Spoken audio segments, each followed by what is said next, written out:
There was an old woman who had no family still living. Her only friend was a little white dog who went everywhere with her, with only one exception. The dog loved the fireplace in winters, and after the old woman went to bed, he would sometimes go and lie in front of the warm coals. Usually, though, the dog slept at the very edge of the old woman's bed on a throw rug. The woman would not allow the dog on the bed with her, but if she became frightened or had a nightmare, she would just put her hand down to the little white dog and he would lick her hand reassuringly. One night, the woman was reading her newspaper just before going to sleep. She shivered and pulled the comforter up around her as she read that a mental patient had wandered off from a nearby hospital. No one actually knew if the patient was dangerous or not, but he was a key suspect in the murder of several women who had lived alone. After reading this story, the woman just turned off the lights and tried to sleep, but she was frightened and tossed from here to there in her bed. And after some time, she finally reached down to where the little white dog slept. Sure enough, a warm, wet tongue came to lick her hand once again. The woman felt reassured and safe and left her hand dangling the bed as she turned and settled in comfortably.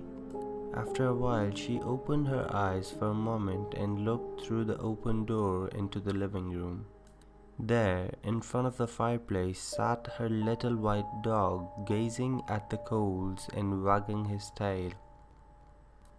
Down beside the bed, someone was still licking her hand.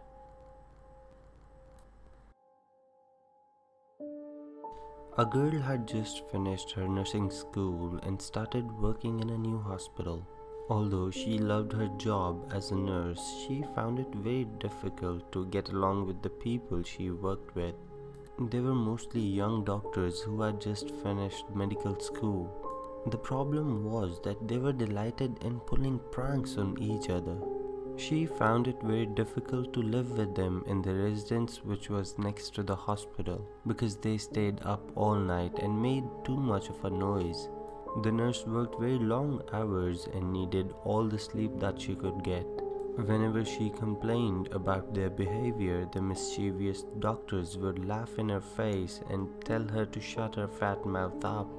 The nurse eventually got fed up and had to report the young doctors to the hospital manager, and they got in all sorts of trouble. The doctors then began to really hate the nurse and spent days devising a plan to get a revenge on her.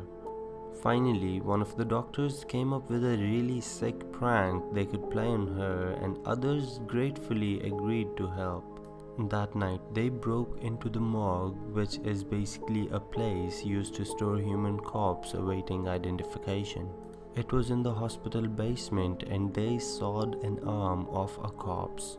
Then they sneaked into the nurse's bedroom and put the severed arm under her bedclothes. They placed it at the bottom of her bed so that when she lays down, her feet would touch it. Chuckling to themselves, they stood around in the hallway waiting for the young nurse to go to bed. As the girl went into her bedroom, the doctors had to stop themselves from laughing out loud.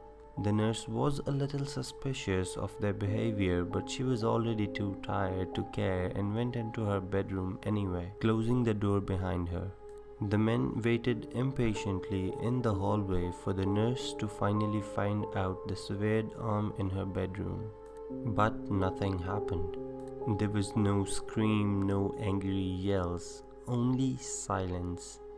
After a while, the doctors got fed up of waiting around and decided to turn in for the night. They all assumed that they had placed the severed arm way too far under her bed and the nurse must not have seen it. Or otherwise, if she felt it was there must have been some kind of a reaction, right?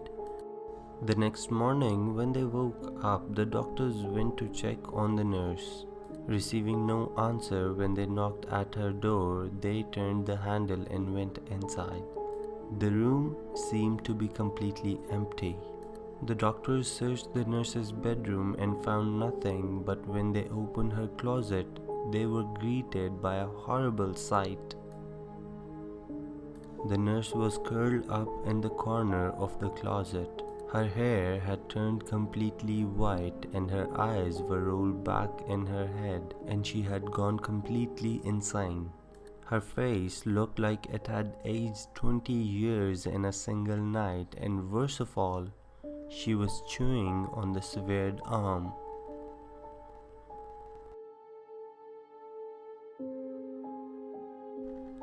A young man and his wife were on a trip to his mother's home. Usually they would arrive in a time for dinner, but this time they had gotten a late start and now it was getting dark. So they decided to look for a place to stay overnight and travel to their destination in the morning. Just a little off the road they saw a small house in the woods. Maybe they rent rooms, the wife said, so they stopped to ask. An elderly man and a woman came to the door and told the couple that they did not rent rooms, but they would be glad to have them stay overnight as their guest. They had plenty of room in the house and they would enjoy the company. The old woman made coffee, brought out some cake, and four of them talked for a while. And then the young couple was taken to their room. The couple explained that they wanted to pay for the hospitality, but the old man said that he would not accept any money.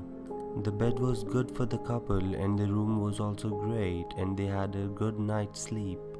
The young couple got up early next morning before the host had waken up. On a table near the front door, they left an envelope with some money in it for the room. This was just as a goodwill gesture because the old woman and the man were very kind to them. Then they went on to the next town. They stopped at a restaurant to have breakfast when they told the owner where they had stayed, but the owner was shocked to his bones. "That can't be," he said. "That house was burned to ground 10 years ago. The old man and a woman who had lived there died in that fire." The man went on explaining. The young couple could not believe this at all, so they went back to that house straight away. Only now there was no house there. All they found was a burned out shell that might be a house many years ago. The couple stood there staring at the ruins, trying to understand what had just happened to them. Then the woman started screaming all of a sudden.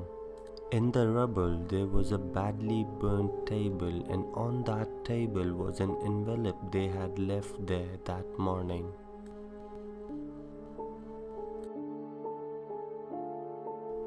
One night, a young girl was sleeping in her bed when a spider crawled across her face.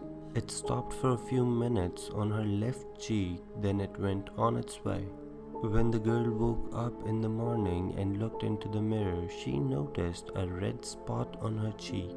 "What's this?" she asked her mother, to which her mother told her that it looked like a spider bite, but it will go away, you just don't scratch it.